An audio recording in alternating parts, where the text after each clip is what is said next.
देखिए, एक बड़ी खबर आ रही है। समीर वानखेड़े पर एनसीबी के डीडीजी ज्ञानेश्वर सिंह ने बड़ा बयान दिया है। समीर वानखेड़े मुंबई के जोनल डायरेक्टर हैं एनसीबी के, और उनको लेकर अब डीडीजी एनसीबी ज्ञानेश्वर सिंह का बड़ा बयान आया है। समीर वानखेड़े पर लगे आरोपों की जांच होगी। डीडीजी ज्ञानेश्वर को मुंबई एनसीबी के अधिकारियों ने रिपोर्ट सौंप दी है। दिल्ली एनसीबी हेडक्वार्टर में समीर वानखेड़े को लेकर चर्चा की गई है। समीर वानखेड़े कल दिल्ली आ सकते हैं। इससे पहले समीर वानखेड़े ने वहां जांच पर खड़े हो रहे सवालों को लेकर इस वक्त हमारे साथ बात करने के लिए मौजूद हैं डीडीजी ज्ञानेश्वर सिंह जी। बात करते हैं उनसे। सर, जिस तरीके के आरोप लगे हैं उसके बाद अब क्या इंक्वायरी इनिशिएट कर दी गई है और इंक्वायरी किस तरीके से इंक्वायरी इनिशिएट की भी जाएगी? जैसा कि आपको मालूम होगा कि सोशल मीडिया पर एक हमारे स्वतंत्र गवाह ने एफिडेविट सर्कुलेट किया था। उसका संज्ञान लेते हुए हमारे महानिदेशक ने एक इंक्वायरी ऑर्डर कर दी है, जिसकी जांच सतर्कता विभाग करेगा। सर, जिस तरीके के आरोप समीर वानखेड़े पर लगे और आप ही के विटनेस ने लगा दिए हैं, उसके बाद क्या वो पद पर बने रहेंगे या फिर उनको हटाकर ये पूरी जो जांच है वो शुरू की जाएगी? अभी इंक्वायरी की शुरुआत है। इस स्टेज पे ये टिप्पणी करना निरर्थक होगा। आगे जैसे भी इंक्वायरी आगे बढ़ेगी, जो उसमें साक्ष्य आएंगे उसके आधार पर निर्णय लिया जाएगा। सर, आखिरी सवाल, क्या आप अपने विटनेस से पूछताछ करेंगे इसके बाद, क्योंकि अपने बयानों से मुकर रहे हैं? जिस तरीके से आपने उनको विटनेस बनाया, लेकिन अब बयान आप ही के विरुद्ध उन्होंने दिए हैं। इस इंक्वायरी में सभी साक्ष्य जुटाए जाएंगे। जो आवश्यक लोग होंगे उनके हम लोग स्टेटमेंट लेंगे और उचित कार्रवाई करेंगे। Thank you sir. तो बिल्कुल ये थे Gyaneshwar Singh, DDG NR NCB, जिनका साफ तौर पर कहना है कि जो जांच है वो शुरू कर दी गई और उसके बाद ही दूध का दूध पानी का पानी इस पूरे मामले में हो पाएगा। कैमरामैन ज्ञानेंद्र के साथ जितेंद्र शर्मा, TV9 भारतवर्ष, दिल्ली।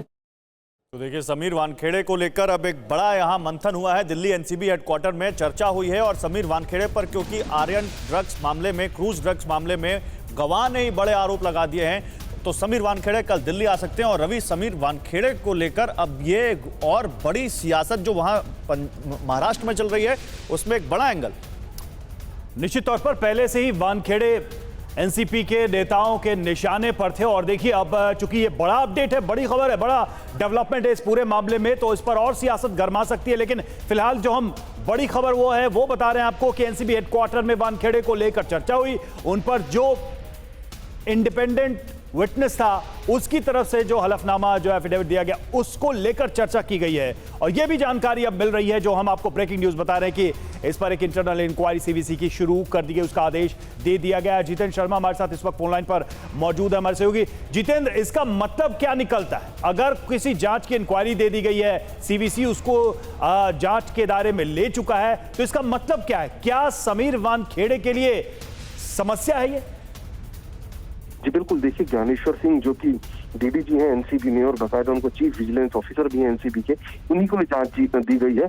और इसमें साफ तौर पर जो ज्ञानेश्वर सिंह है, उनका ये कहना है कि अभी जांच शुरू की गई है। जिस तरीके के आरोप लगे हैं, सभी आरोपों पर तफ्तीश की जाएगी।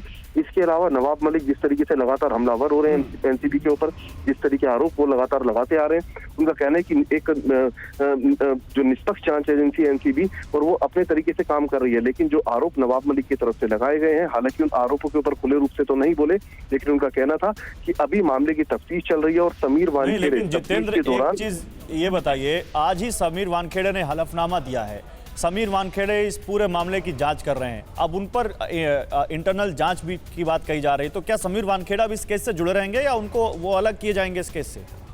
जी बिल्कुल, देखिए गौरव, इसी सवाल पर उनका साफ तौर पर कहना था ज्ञानेश्वर सिंह का कि अभी तक इस पर फैसला नहीं लिया गया है कि क्या जो आरोप समीर वानखेड़े पर लगे और वो ही इस पूरे मामले की तफ्तीश कर रहे हैं क्रूज केस की, तो क्या वो पद पर बने रहेंगे या नहीं बने रहेंगे, उस पर साफ तौर पर उनका कहना था कि पहले जो इंक्वायरी है वो इनिशिएट की जाएगी। इंक्वायरी के दौरान जो भी लगता है, जो भी उसका हल निकलेगा, उसके बाद उस पर फैसला किया जाएगा।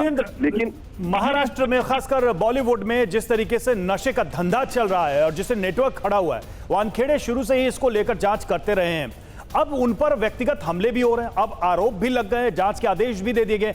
क्या इन सब चीजों से जो एक ऑन गोइंग प्रोसेस है इन्वेस्टिगेशन का, जो नशे का धंधा है उस पर जो प्रहार चल रहा है, क्या वो प्रभावित नहीं होगा? बिल्कुल, देखिए जाहिर तौर पर कहीं ना कहीं मनोबल ऐसे में अधिकारी का टूटता है। और जिस तरीके से तफ्तीश अभी चल रही है, हालांकि वानखेड़े से भी हमारी कल बात हुई थी, उस पर भी उनका कहना था कि जो तफ्तीश जिस तरीके से चल रही है, तफ्तीश उसी तरीके से चलेगी। और उधर दिल्ली के अंदर बाकायदा इसको लेकर विजिलेंस एक इंक्वायरी सेटअप कर दी गई है। हालांकि जो ज्ञानेश्वर सिंह है उनका कहना है कि तफ्तीश चलती रहेगी, तफ्तीश अभी शुरू की गई और वानखेड़े पर भी फैसला नहीं लिया गया है। लेकिन जिस तरीके से हमले लगातार एनसीबी पर हो रहे हैं, उसके बाद कहीं ना कहीं एक बात बिल्कुल साफ हो जाती है। निश्चित तौर पर देखना होगा कि वानखेड़े की तरफ से क्या कहा जाता है। फिलहाल तो उन्होंने कहा है कि भाई उनके ऊपर हमला हो रहा है, उनको सुरक्षा चाहिए। शुक्रिया आपका इस अपडेट के लिए। फिक्र आपकी, सोमवार से शुक्रवार रात 9 बजे सिर्फ TV9 भारतवर्ष पर।